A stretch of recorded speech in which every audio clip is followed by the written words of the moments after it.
बेटा मनीष, ऐसा नहीं है कि लड़की की उम्र हो जाती है और लड़कों की उम्र नहीं होती है।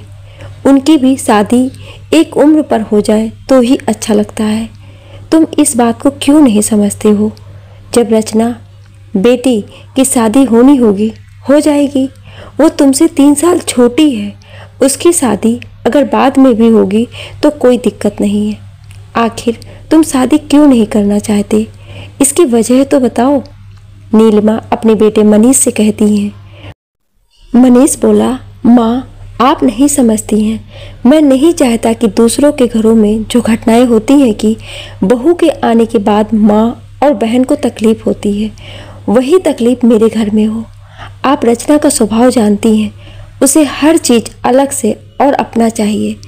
ऐसा ना हो कि मेरी शादी होने के बाद उसे ये लगे कि उसे इस घर में उतना महत्व नहीं दिया जा रहा है। तो मैं चाहता हूँ पहले उसकी शादी हो जाए, फिर मैं शादी करूँगा।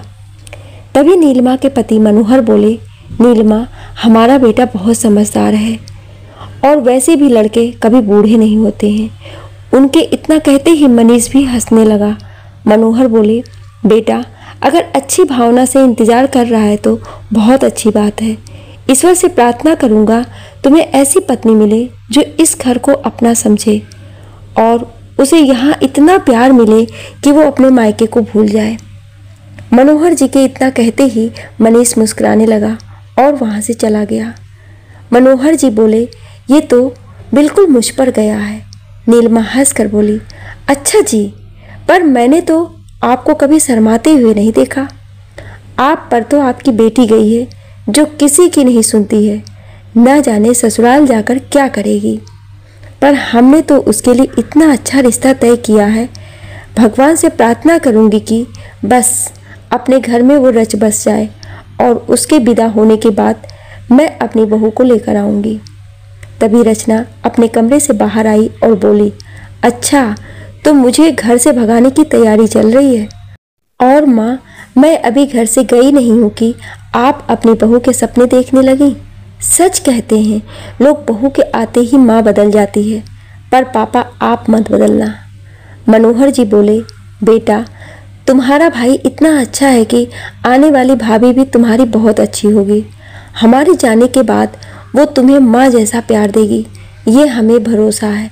बस तुम भी उसे अपनी बहन मानकर रहोगी तो भविष्य में कभी दिक्कत नहीं होगी। रचना बोली, आप मुझे ये सब बातें क्यों कह रहे हैं? मनोहर जी बोले, बेटा लड़की को हमेशा लगता है कि शादी के बाद उसका मायका बदल जाता है, जबकि मायका नहीं, लड़की की सोच बदल जाती है। अगर वो ये माने कि ये मेरा वही मायका है और भाभी भी मेरी अपनी बहन है तो देखना कुछ नहीं बदलता। वक्त बीता, रचना की शादी की तैयारी होने लगी। जब रचना की शादी की तैयारी चल रही थी तो मनीष हंस कर बोला, चलो अच्छा है, अब ये अपने घर जाएगी और मेरी चीज़ों पर अपना अधिकार नहीं जमाएगी। माता पिता बोले, तुम जाते जाते भी इसे रुलाओगे? जब ये चली जाएगी तब देखना तुम्हें बहन की कितनी याद आएगी और हमारे जाने के बाद तुम्हारे लिए बस यही तो रह जाएगी। मनीष बोला, माँ ये तो जा रही है, अब आप किसी के जाने की बात मत करो, वरना लड़कियों की तरह अब मैं रो पड़ूंगा। सोच लो, फिर आपको बहू नहीं मिलेगी। उसके इतना कहते ही सब आपस में गले मिल गए। खरीदारी के समय भी रचना बच्चों की तरह जिद करती और मनचाही चीज़ों को ले लेती। नीलिमा बोली, इसकी हर ख्वाहिशों को हम पूरा करेंगे, वहाँ जाकर भी इसे किसी चीज़ की कमी ना हो, इस बात का हम जरूर ध्यान रखेंगे। मनीष बोला, माँ ख्वाहिशों को पूरा करना अच्छी बात है और यहाँ तो आप इसकी हर जिद पूरी करती हैं, परंतु ससुराल में अगर इसकी यही ख्वाहिश पूरी नहीं हुई तब क्या होगा? मुझे लगता है एक बार आपको इस बात के लिए भी रचना को समझाना चाहिए। आगे आपकी मर्जी। नीलिमा बोली, बेटा कह तो तुम सही रहे हो, पर जिम्मेदारी इंसान को समझदार और धैर्यवान दोनों बना देती है। ये भी बन जाएगी। धूमधाम से बेटी को ख्वाहिशों की डोली में बैठाकर विदा किया। कुछ महीने तो रचना का मन घूमने फिरने में लगा रहा कि मायके की उसे याद भी नहीं आती थी और माता पिता भी इस बात से बहुत खुश थे। समय बीतता गया। 6 महीने कैसे गुजर गए पता भी नहीं चला। उसके बाद रचना अपनी छोटी छोटी शिकायतों को लेकर मायके आने लगी। नीलिमा उसे समझाती, बेटा वो तुम्हारा ससुराल है, मायका नहीं। तो अब अपनी ज़रूरतों और ख्वाहिशों के साथ उनकी ख्वाहिशों पर ध्यान दो, देखना सब ठीक हो जाएगा और वो भी तुम्हें अपने लगने लगेंगे। माता पिता के समझाने के बाद भी जब रचना अपनी मनमानी करती तो मनीष उसे समझाता तो रचना को वो बात बहुत बुरी लगती थी। करीब 1 साल बाद मनीष की भी शादी हुई। उसकी पत्नी नेहा एक कामकाजी महिला होने के साथ बहुत ही समझदार थी। उसने आते ही उसने पूरा घर और सास ससुर की जिम्मेदारी सब संभाल लिया था। नीलिमा और मनोहर जी दोनों नेहा से बहुत खुश रहते थे और उस पर अपना प्यार लुटाते थे। नेहा के आने से उस घर में रचना की कमी नहीं खलती थी।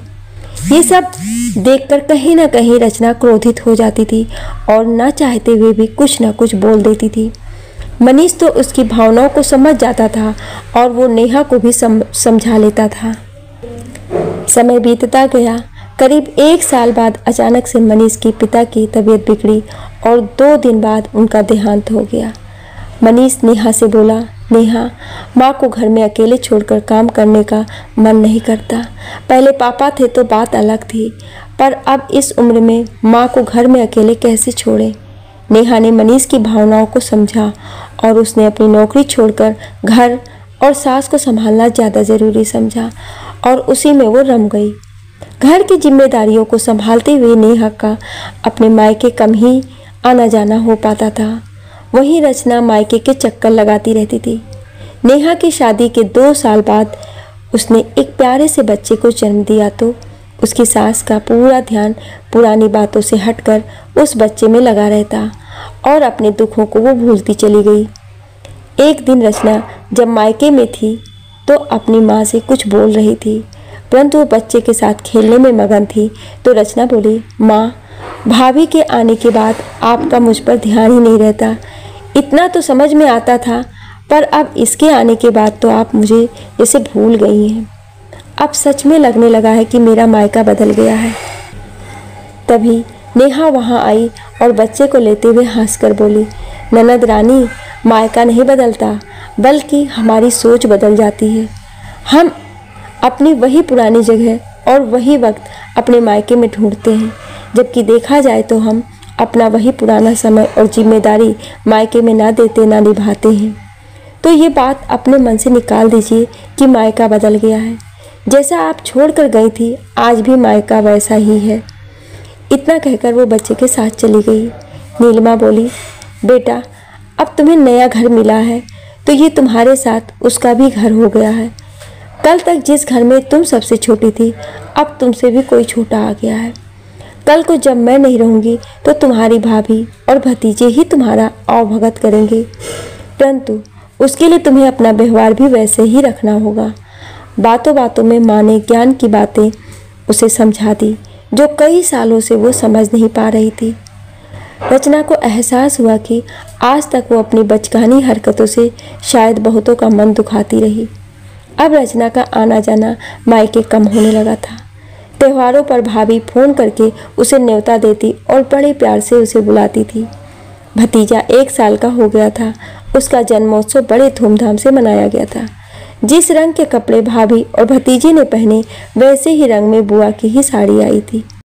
ये सब देखकर रचना की माँ बहुत खुश थी कि बहू के आने के बाद भी बेटी के लिए मायके में कुछ नहीं बदला, बल्कि बेटी का सम्मान मायके में वैसा ही बना हुआ है। कुछ वक्त बाद रचना ने भी खुशखबरी दी तो भाभी ने बड़े ही प्यार से उसकी गोद भराई की रस्म और फिर डिलीवरी मायके में करवाई। छोटी सी रचना को गोद में लेकर उसकी माँ उसके बचपन को याद करती थी। पूरा परिवार एक साथ बहुत खुश था। अब रचना को ना तो मायके से ना अपने मायके वालों से कोई शिकायत थी कि कोई बदल गया है। करीब 3 महीने बाद रचना बेटी को लेकर अपने ससुराल चली गई। खुशियों का समय चल रहा था, परंतु खुशियाँ तो मौसम की तरह होती हैं जो अपना रंग बदलती रहती हैं। करीब 2 महीने बाद नीलिमा, जो एक बड़ी बीमारी से ग्रस्त थी जिसका सबको बहुत लेट से पता चला, बहुत इलाज करवाने के बाद भी वो 6 महीने में ही इस दुनिया से चली गईं। ये खबर सुनते ही रचना के ऊपर दुखों का पहाड़ टूट पड़ा।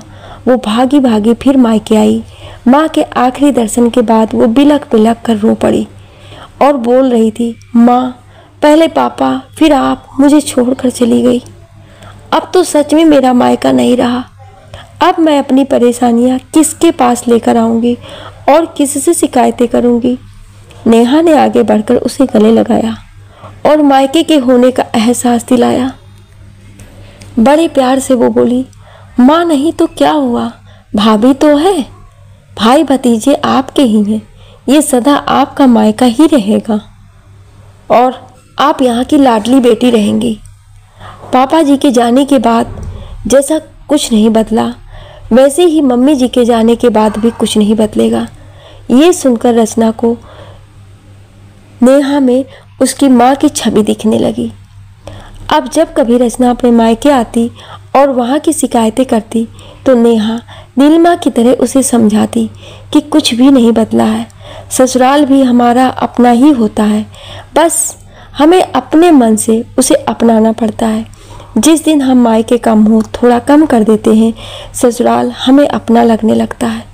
ये सब कहकर मैं आपको यहाँ से दूर नहीं बल्कि आपके घर से आपको करीब कर रही हूँ। जिसे सुनकर रचना बहुत खुश होती थी कि अब माँ के बाद भी उसे कोई समझाने वाला है।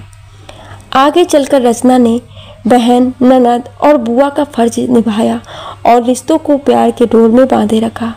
वहीं नेहा ने भी किसी बात की कमी नहीं रखी। माता पिता जो करते थे उससे बढ़कर उसे प्यार और सम्मान दिया और ये साबित किया कि मायका नहीं बदलता बल्कि लड़की की सोच बदल जाती है। मित्रों, देखा जाए तो जब एक लड़की मायके से ससुराल जाती है, कुछ रिश्ते नहीं मिलते हैं मन से, अगर हम माने तो मायका कभी नहीं बदलता, हमारी सोच बदल जाती है। वहीं ससुराल में बस लोग बदलते हैं, रिश्ते तो वही होते हैं, बस हमें आगे बढ़कर उन्हें अपना बनाना होता है। लिखने और बोलने में कोई त्रुटि हुई हो उसके लिए क्षमा प्रार्थी हूँ। आपको ये कहानी कैसी लगी हमें कमेंट करके ज़रूर बताएं और ऐसी ही कहानियाँ सुनने के लिए हमें सब्सक्राइब जरूर करें। Thank you.